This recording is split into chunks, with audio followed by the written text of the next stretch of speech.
Alright, we're plugged in to 110 power. We'll go here.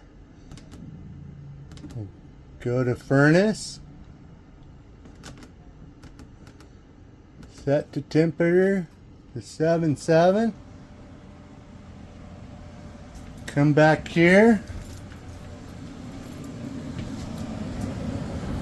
Fan motor kicks on.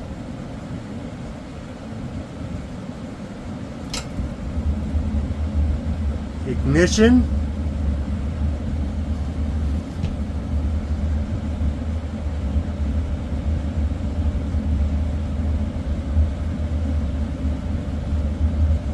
Operating normally.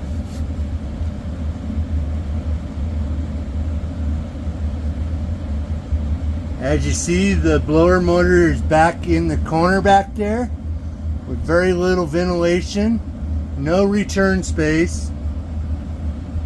This heater is covered with a box, and then the bench sits on top of it.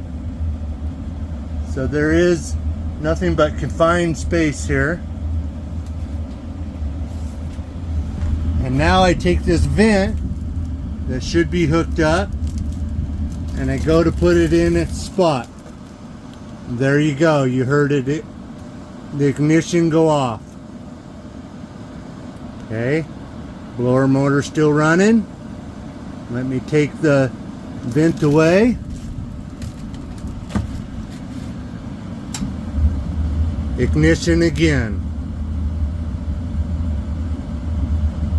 That's the story, folks.